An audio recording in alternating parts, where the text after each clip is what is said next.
know the Jets are on the look for a head coach. They're on the look for a general manager. What is your general sense for what would be a good fit for the current state of the New York Jets? Yep. So, look, it's going to be a long process. It's one that's going to be data-driven and process-driven. And I think, like, I've been involved with searches, guys, going back. I'm very lucky going back to literally like 2000, 2001. And I just know the best results are when you have the best process. I think you have to be patient and sort of let the marketplace and the data come to you. And then however it plays out, head coach emerges early, GM X emerges late, whatever it may be, however it goes. If you try to stick to a great process, typically you can get a really good result. Are you a GM before head coach guy? You know, like, it's funny. I used to probably be that, but I think now it's, however the marketplace goes. I think more fundamentally that's important, guys, is it's a partnership. And in any good partnership, you really have to have, like, the space to disagree, like, in a material way, and then, obviously be able to function the next day. And those are the best ones where you could have knockdown dragouts and then go have lunch, because, like, I've done it, guys, where I've had final say, I've not had final say, and it's just so hard. You're talking about, 90 guys with 90 contracts, 90 egos, 90 agents, 90 cap dollars, 90, you have a cash budget. It's just really challenging, and you need a healthy partnership and collaboration.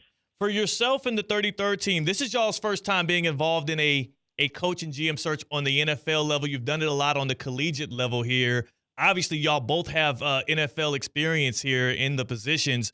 What do you think is the biggest difference there between specifically what you think Woody Johnson and the Jets want versus the searches y'all have done in the past? Yeah, well, I've done searches for Woody Johnson as a member of the New York Jets. So I've been there, proud of our track record, hiring 4 coaches and making all those 4 go in the playoffs year one. And Rick Spielman has a ton of experience, guys, and was part of a very successful search last year with the Commanders. So, again, I think more importantly is to be experienced and to be organized, and then, again, just be great listeners and just go where the information takes you. And, again, when we hired Rex Ryan, for example, we didn't go in there saying, boy, we need a flamboyant defensive coach. And, we moved on from a defensive coach and Coach Mangini and replaced him with another one. And we got a great result. When it just every situation is different and unique. And again, I just think if you just say to yourself, we're not going to, overreact and be patient, more times than not, you'll get, the proper result. And Mike T, you're in that position where you actually are, colleagues with us here at ESPN with Rex Ryan. How serious is he about being a guy that wants to coach in this league and specifically wants to coach for the Jets? Well, I think, not us being colleagues, but us being consumers of ESPN, it's pretty clear, right, that he made that clear on the Michael Kay show. And look, I've known Rex for a long time. He's a passionate guy. I think he does a great job on TV. I've seen him be a great job as a coach. He obviously knows the sport incredibly well. And whatever Rex does, he's, what you see is what you get. I have some sound I want to play you. I'm sure you've already heard it, but I want the fans to hear it as well. Mike Tannenbaum, as you join us here on Theoretically Speaking. Aaron Rodgers on the Pat McAfee show addressing his future. And I came here to win here.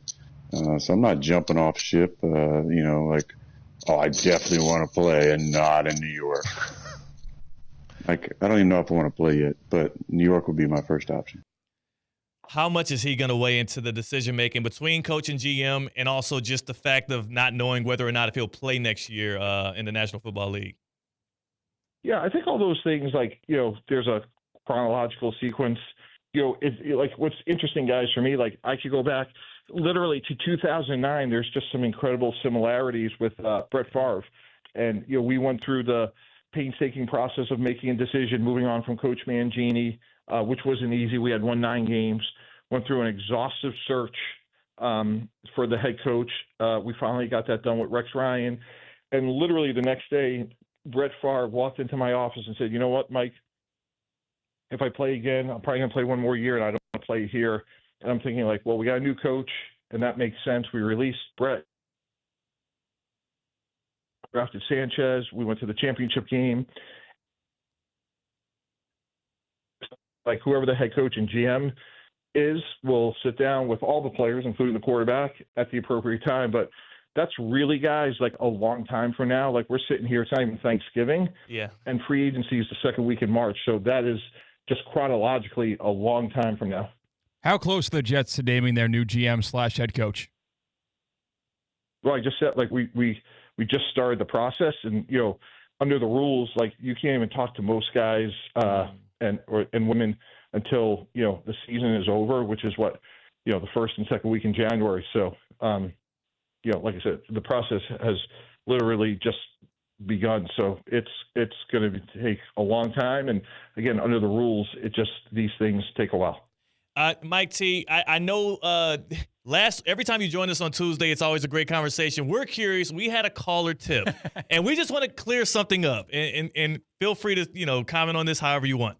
A caller called us right after we talked with you and told us he saw the Jets team plane landing at PBI. He said he saw that. Now, I want to remind everybody, last week this time was the same day that we did learn that the Jets' former general manager, Joe Douglas, was fired. It all kind of happened in a whirlwind. Yes or no, did you or did you not meet with Woody Johnson that afternoon here in Palm Beach County? I did not, and that's good to know that there's a plane down here, but that's not me. I fly commercial and have the receipts to show it. So, you know, JetBlue, United last night, Delta. I'm very high up on points there. Nice. So, yeah, I wish I flew private, but unfortunately that wasn't me. Well, I just figured maybe he was flying in private to meet with you. That's what we thought maybe happened. He flew the jet in because he knew he had to talk to his guy, Mike T. I gotcha.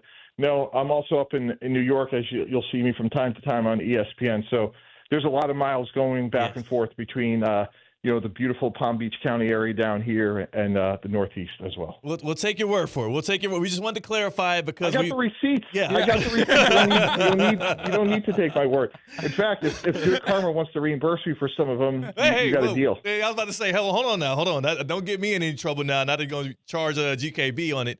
Mike T, I want to know for you. I kind of said this earlier about the Dolphins. They win tonight. There is a chance that we're talking about Tua now in the MVP race. We're talking about how valuable he is to that offense. What you've seen from Tua, I know it's not been against contenders, but I just want specifically what you've seen from him. Do you feel like people should be reassured that this is a team that can stick around this core and maybe contend into the future? Or do you still think it's a little fool's gold? They might need to blow it up soon. Yeah, like most things, I always see things somewhere in the middle. Look, he's played really good post-concussion. You know, you see accuracy, you see anticipation. You know, the question he's going to have to answer for the foreseeable future going back to college is durability. Yeah. And when he's out there, he's played well. I don't think there's any question about that. And again, you know, this week they can check a lot of boxes. Really good opponent, on the road, short week, cold. You know, it was like when we played the Patriots a decade ago, like we couldn't get to where we wanted at the Jets until we got past them. And, you know, for the Dolphins, like they're going to have to win some big games on the road in inclement weather to get to where they want to go. And for them, you know, they've earned the right. This is a big game, and it's the next opportunity for them. ESPN NFL insider Mike Tannenbaum on ESPN 106.3. Mike, I watched the Ravens beat the Chargers and control a lot of the football game last night, and I am thoroughly convinced that they are the team to beat in the AFC, and I'm not going to be deterred. What is your read on that? Who is the favorite in the AFC in your eyes right now?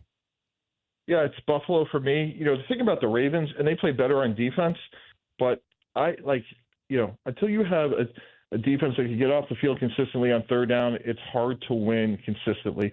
Not saying you can't, but it's hard to win consistently if you're not off the field on third down. Yeah, I want to remind both of y'all that the two-time reigning champs are very good at getting off the field on third down in the Kansas City Chiefs, so let's just not forget about them in our praise of other AFC contenders.